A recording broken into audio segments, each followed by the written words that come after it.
Trump side, the U.S. Army chief had to go. And he did it in the middle of a war. As scores from the 33rd day of an active American war, the United States Secretary of Defense picked up the phone and told the Army's top general that his career was over. No warning, no transition period, no reason given, just a call and then a statement confirming the general's immediate retirement, effective that same day. The man on the receiving end of that call was General Randy George, the 41st Chief of Staff of the United States Army, a four-star officer with decades of combat service in Iraq and Afghanistan, a graduate of West Point, a member of the Joint Chiefs of Staff. Gone, overnight, while American soldiers were deployed in an active theater of war. This is the story of what happened, why it matters, and what it tells us about the command structure of the most powerful military in the world at one of the most dangerous moments in recent history. To understand April 2nd, 2026, you have to go back to February 28th. On that day, the United States and Israel launched Operation Epic Fury, a coordinated surprise military campaign against Iran. B-2 stealth bombers, B-1 Lancers, B-52 Stratofortresses, Tomahawk cruise missiles, and Israeli Air Force precision strikes hit military facilities, nuclear sites, missile production infrastructure, and leadership compounds across Iran simultaneously. Within hours, Supreme Leader Ali Khamenei was confirmed dead, killed alongside family members and senior officials attending meetings at his residential compound. The decapitation strike was swift, surgical, and immediate in its consequences. Iran did not collapse, it retaliated. Within the first 48 hours, Iranian missiles and drones struck United States military bases across the region: Saudi Arabia, Qatar, Kuwait, Bahrain, Jordan, Iraq, the UAE. The U.S. Embassy in Kuwait was hit on March 2nd and closed indefinitely. 6 American service members were confirmed killed. Iran's Islamic Revolutionary Guard Corps issued a declaration that the Strait of Hormuz, the narrow passage off Iran's southern coast through which approximately 1/5 of the world's oil flows every single day, was closed. Any vessel attempting passage, the IRGC warned, would be targeted. The global economy registered the shock within hours. Oil prices surged. Insurance premiums for any vessel attempting Hormuz transit became prohibitively expensive. 150 freight ships, including dozens of oil tankers, sat stalled. By March 2nd, automatic identification system signals from vessels in the Strait had gone dark. The shipping lanes had, for all practical purposes, gone silent. This was not just a military crisis. It was a civilizational supply chain emergency. The Strait of Hormuz carries not only oil but liquefied natural gas, fertilizer precursors, and industrial cargo that feeds agriculture, manufacturing, and heating systems on multiple continents. The Gulf region produces nearly half of the world's urea and 30% of its ammonia. With the strait effectively closed, urea prices had already climbed 50% by late March. Nobel Prize-winning economist Paul Krugman warned that crude oil at $150 per barrel was not a worst-case scenario. It was a plausible trajectory. $200 per barrel, he said, was not crazy. Airlines began cutting routes. South Korean carriers entered emergency management mode. Air New Zealand and Vietnam Airlines suspended flights. China banned exports of jet fuel to protect its domestic supply.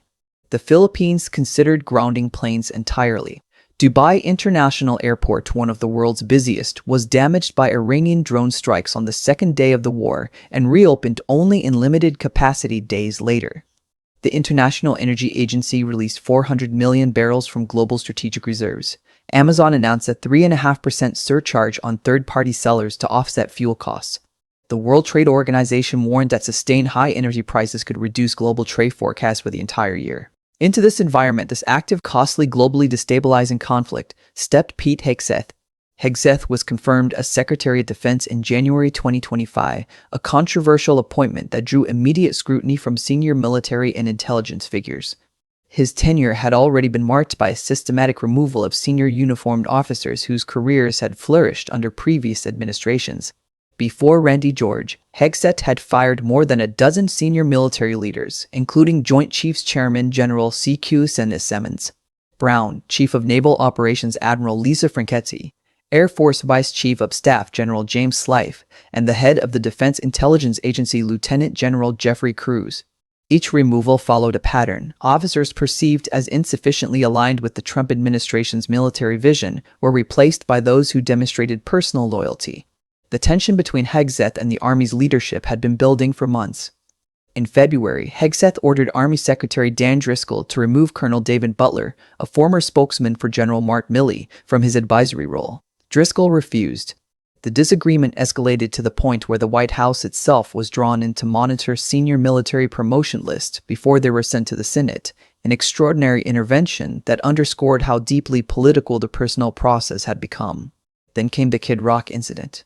In the days immediately before George's removal, Army aviation crews were suspended and an administrative review launched after they flew a helicopter near Kid Rock's natural residence, a stunt that raised immediate questions about discipline and proper use of military assets. The Army initiated the review through proper channels. Hegseth went to his personal account on the social media platform X and publicly overruled the Army, writing, "No punishment, no investigation." He then removed George within days. On April 2, 2026, 5 weeks into the Iran war, the same day Britain convened a virtual summit of more than 40 countries to discuss reopening the Strait of Hormuz. Hegseth placed a call to General Randy George. A senior Defense Department official confirmed the substance of what was said. It was time for a leadership change. No reason was provided to George, according to an Army official who spoke to Fox News. The Pentagon's chief spokesperson, Sean Parnell, posted a statement confirming the immediate retirement. 2 other Army generals were removed on the same day: Major General William Green, the Army's chief of chaplains, and General David Hodney, who commanded Army Transformation and Training Command.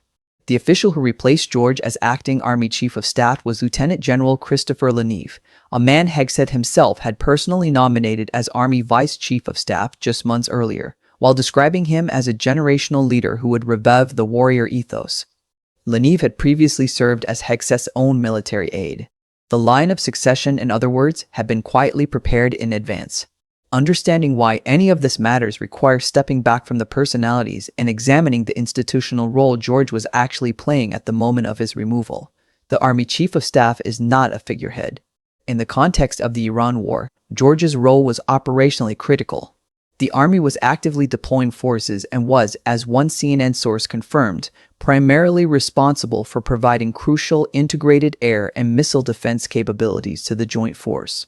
Ground-based interceptor systems, HIMARS, multiple launch rocket systems, Patriot batteries, and logistics networks sustaining American forces across the Middle East all fell within the Army's domain.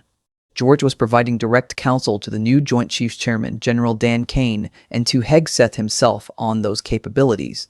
Advice that was continuous, real-time, and directly tied to the survival of deployed American personnel. When a CNN source close to the situation learned of George's removal, their first response was not political. It was operational. "It doesn't feel like a very thought-out decision," the official said. In normal peacetime conditions, the firing of a service chief generates bureaucratic disruption, institutional uncertainty, and morale damage in officer corps. In wartime, those consequences are amplified. Military planning requires continuity. Senior commanders build working relationships, shared situational awareness, and mutual trust with the civilian leadership above them and the operational commanders below them. Removing the Army's top officer in the 5th week of an active war means every commander in George's chain of influence now faces the question of what the new leadership will prioritize, what decisions made under George will be reconsidered, and whether career survival now depends on loyalty over candor. This is the institutional danger that defense scholars have long warned about when political considerations override military competence in personnel decisions. The administration's stated rationale, delivered through spokesperson Sean Parnell, was that Hegseth wanted someone who will implement President Trump and Hegseth's vision for the Army. This framing deserves examination. The civilian authority over the military is a constitutional principle in the United States.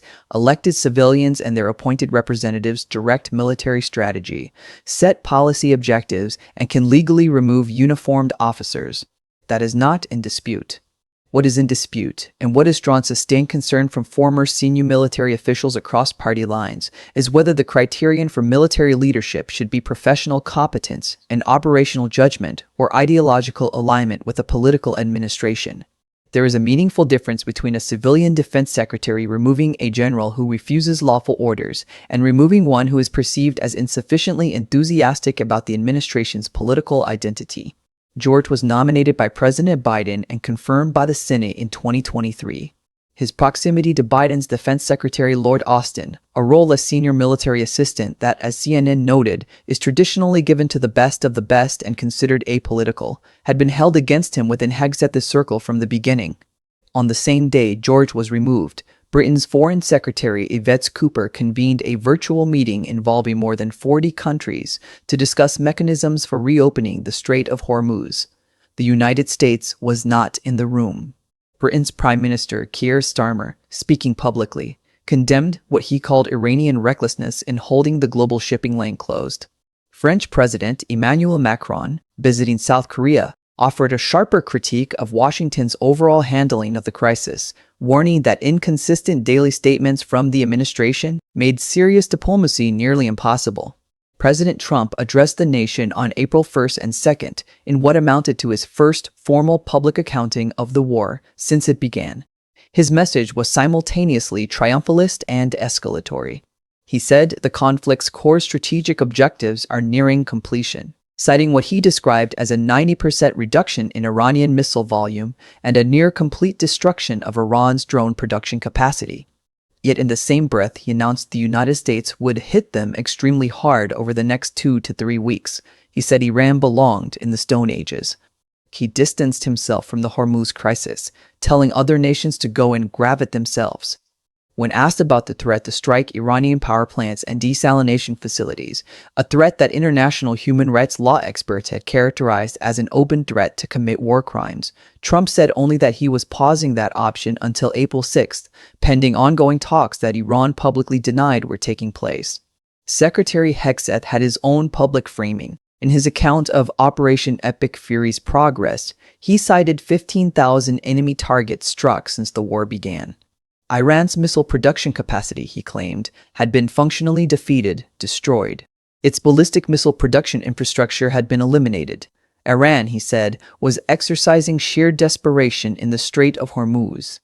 And yet the strait remained closed.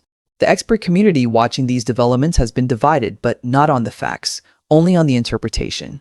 Those who support the administration's military posture argue that the removal of generals who predate the Trump era represents a legitimate exercise of civilian control, that rebuilding military leadership around commanders who share the president's operational philosophy is strategically sound, and that the Iran campaign has genuinely degraded Tehran's military capabilities to a degree that changes the regional balance.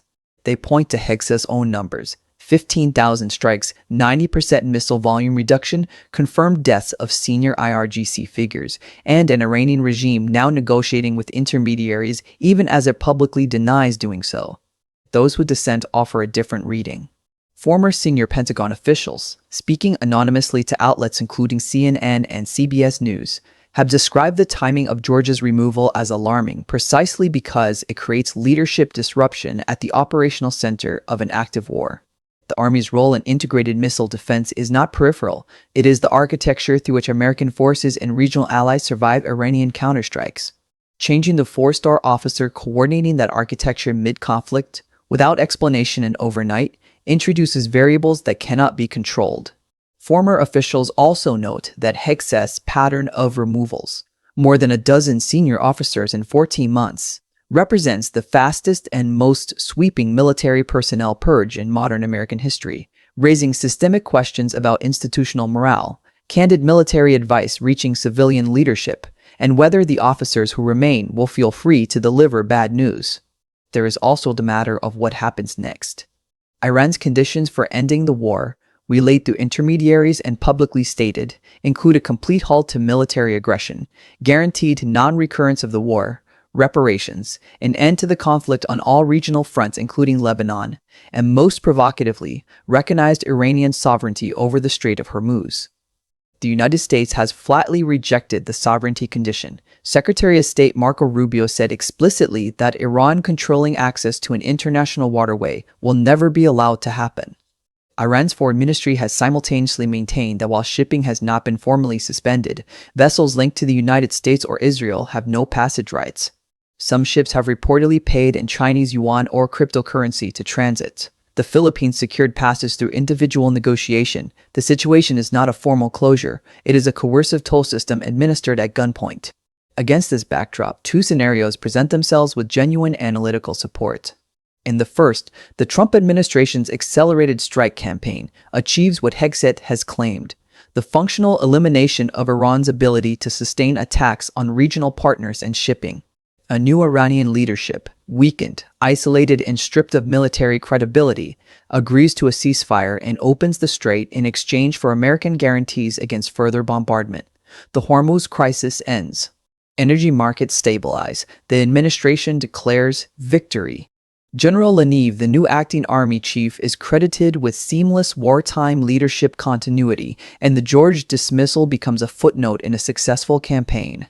In the second scenario, the removal of experienced senior leadership at the most operationally demanding moment of the conflict creates coordination gaps that matter.